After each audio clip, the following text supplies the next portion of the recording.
বাড়ি ভর্তি মেহমানের সামনে আমার বাবা আমার মায়ের গালে থাপ্পড় মেরেছে। একটু দূরে দাঁড়িয়ে আমরা তিন ফুপু আর দাদি মুচকি মুচকি হাসছে। একদিন একদিকে আমার মা লজ্জায় মাথা নিচু করে দাঁড়িয়ে আছে। বাবার থাপ্পড়টা এতটাই জোরে ছিল যে মায়ের ঠোঁটের কোণা দিয়ে রক্ত বের হচ্ছে। ফর্সা গালে ৫ আঙুলের দাগ বসে গেছে। আমার ছোট বোনটা আমার শার্টের কনার ধরে আমার পিছনে লুকিয়ে আছে। বাবাকে যে সে বড় ভয় পায়। আসলে বাবার ভালোবাসাটা কি সেটা আমার ছোট বোনটা জানেই না।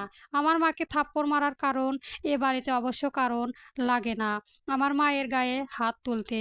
আজকে আমার ফুফাতো বোন রুমা তার জন্মদিন উপলক্ষে মুরগির ঝাল তরকারি খেতে চেয়েছিল, যদিও আমার দাদিমাকে তা জানাতে ভুলে গিয়েছিলেন। সেটা সে এখন অস্বীকার করছে। অন্যদিকে আমার বোন মিহা বেশ কিছুদিন ধরে রোস্ট খাবার বাহানা ছিল, কিন্তু দাদি অনুমতি দেয়নি বিধায় মা রান্না করতে পারেনি। তার মাথা মিহা এমন কেউ না যে তার কথায় বাসায় রোস্ট রান্না করতে হবে। কিন্তু আজ যেহেতু সুযোগ ছিল তাই সে মিহার পছন্দের রোস্ট রেঁধেছিল। আর সেটা নিয়ে অনুষ্ঠানের মাঝেই দাদি আর পুপিরা মিলে বাবার কান ভারী করলো।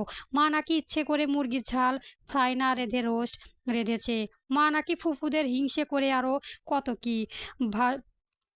বাসা ভর্তি মেহমানের সামনে আমার দাদি মাটিতে বসে কাঁদতে লাগলো, বিলাপ করতে করে বলতে লাগলো যে আমার মা নাকি তার সেবা যত্ন করে না, ফুপুদের হিংসা করে, সারাদিন ঘরে বসে ফোন চালায়, আরও কত কি।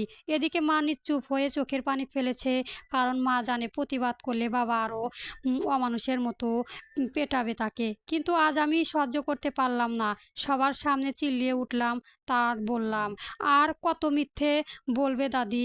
আজ সকাল থেকে আমার মা একা হাতে এতগুলো মানুষের রান্না করেছে, পাশাপাশি ঘর দুয়ার পরিষ্কার করেছে একা হাতে। তুমি আর তোমার মেয়েরা তো ঠিকই ঘরে বসে সিরিয়াল দেখেছিলে। আমার মা যদি ঘরে বসে ফোনই চালাতো তাহলে এতগুলো রান্না করলো কি? তোমায় এই পুরো বাসা সাজালো কে? কে দাদি? আমার কথা শুনে দাদি কোনো জবাব খুঁজে পেল না। বাধ্য হয়ে বাবার সামনে আবার ন্যাকা কান্না শুরু করলো, বলতে লাগলো, দেখ বাপ, সামান্য একটু রান্না করেছে দেখে খোঁটা দিয়ে দিল। তোর বউ আমার নাতনিকেও আমার বিরুদ্ধে উস্কায়া দিচ্ছে। তুই এর বিচার কর। ছোট মানুষ হয়ে কিভাবে আমার মুখে মুখ তর্ক করে। বাবা এবার আমার দিকে রাগী কণ্ঠে বলল, সাজ্জাদ, বড়দের মাঝখানে কথা বলতে এসো না। আমাকে রাগানোর ফল কিন্তু ভালো হবে না।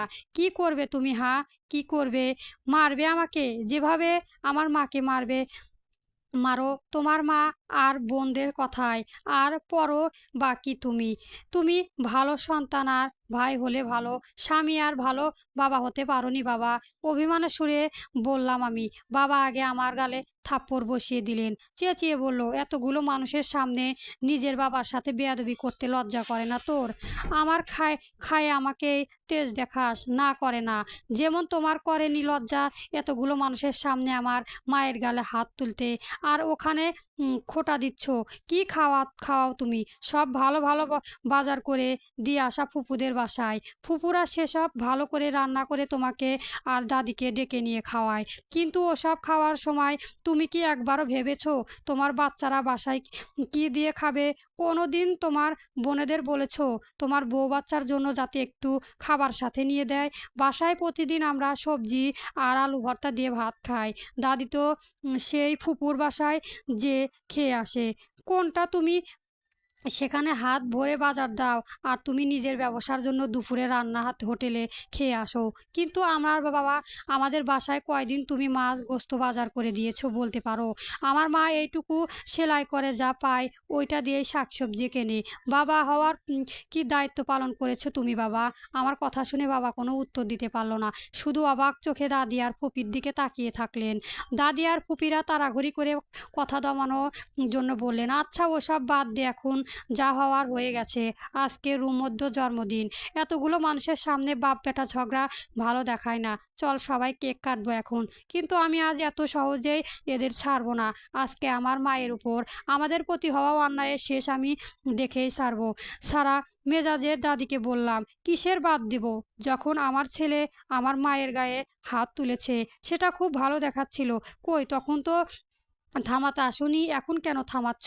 তারপর বাবার দিকে তাকিয়ে বললাম, আচ্ছা বাবা, তুমি কি সত্যি আমাদের বাবা? না মানে প্রতি বছর আমাদের বাসায় আমার ফুফাতো ভাই বোনেদের জন্মদিন পালন করা হয়। কিন্তু কোনোদিন আমার আর আমার বোনের জন্মদিন কেন পালন করা হয় না? সাথে সাথে আমার বড় ফুপু খেপিয়ে উঠলেন, কি রে তুই কি তোর ভাই বোনেদের হিংসে করিস নাকি? তাচ্ছিল্য হেসে বলল, হিংসে করি না, শুধু জানতে চাই আমার আর আমার বোনের জন্মদিন পালন করার কেন হয় না? বাবার উত্তরটা দাও দয়া করে। উম করিম শেখ এখনো নিশ্চুপ। কি উত্তর দেবে তিনি? আসলেই তো তার সন্তানদের একটি জন্মদিনও আজ পর্যন্ত পালন করা হয়নি।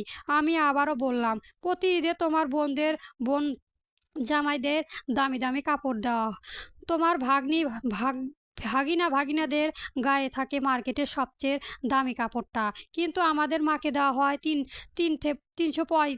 ৩৫০ টাকা প্রিন্টের শাড়ি, আমাকে দেওয়া হয় রাস্তার পাশে ভ্যান থেকে কেনা ১০০ টাকার শার্ট, আর আমার বোনটাকে দেওয়া হয় ৩০০ টাকার জামা। এই যে বাবা দেখো, আজ এই শার্টটা পরেছি, এটা দেওয়ালে কাকা ভান থেকে দাড়ি কিনে দিয়েছে ঈদে, দাম ১০০ টাকা, কিন্তু তোমার ভাগিনদের যে কাপড় দেওয়া হয় সেগুলোর দাম ৩,০০০-এর উপরে। বাবা কেন এই বৈষম্য? উত্তর দাও, চুপ করে আছো কেন? এদিকে রোকেয়া বেগম নাতির কথা শুনে রীতিমতো ঘামছে। সে ঘটনা আবার ধাপাচাপা দিতে নাটক শুরু করলো, নাটক করে যাতে নীলুফা পায়ে হাতে পড়ে গেল। কাঁদতে কাঁদতে বললেন, এই নে তোর পায়ে ধরলাম, তবু আমাকে এমন বদনাম করিস না, একটু না হয় আমায় মেয়ের ঘরে নাতিদের ভালো কাপড় দিচ্ছি, তাই বলে এত হিংসা তোদের পেটে? দাদি নাটক দেখে আমি অবাক, কিছু বলতে যাব তার আগেই বাবা আমার গালে আরেকটা থাপ্পড় দিলেন, চেঁচিয়ে বললেন, ঘরে যা বেয়াদব। মায়ের দিকে তাকিয়ে বলল, এই শিক্ষা দিচ্ছিস আমার বাচ্চাগুলোর? সবাইকে অবাক করে দিয়ে মা প্রথমবারের মতো তাচ্ছিল্য হেসে বলল, আপনার বাচ্চারা আর ছোট নেই যে মুখ বুজে অন্যায় সহ্য করবে। আমার ছেলেটা সায়েন্স নিয়েছে এবার, কিন্তু ওকে একটাও টিউশনি নিয়ে দেওয়া হয়নি। এটা এটা নাকি টাকা নিষিদ্ধ, কিন্তু আপনার ভাগিনদের ঠিকই টাকা টিউশনিতে ঢুকেছে। যা টাকা আপনি দেন, আমার ছেলে মেয়ে পড়ে সরকারি স্কুলে, কিন্তু আপনার বোনের বাচ্চাদের ভর্তি করিয়ে দিয়েছে প্রাইভেট স্কুলে। আমার মেয়েটা নাচের শখ ছিল, কিন্তু আপনার মা আমার বাচ্চাকে নাচের ক্লাসে যেতে দেয়নি।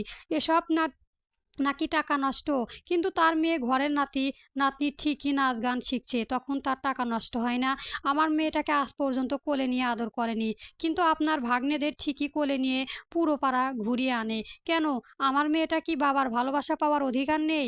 আসলে এত বছর মুখ বুজে নিয়েছিলাম শুধু সন্তানগুলোর দিকে তাকিয়ে, যে তাদের বাবা ছাড়া করতে চায়নি, কিন্তু আজ নিজের সন্তানের মুখে অভিযোগগুলো শুনে, নিজের মেয়ের মুখে ভয় দেখে বুঝতে পারলাম ওরা আসলেই বাবা ছাড়াই তারা সুখ থাকবে।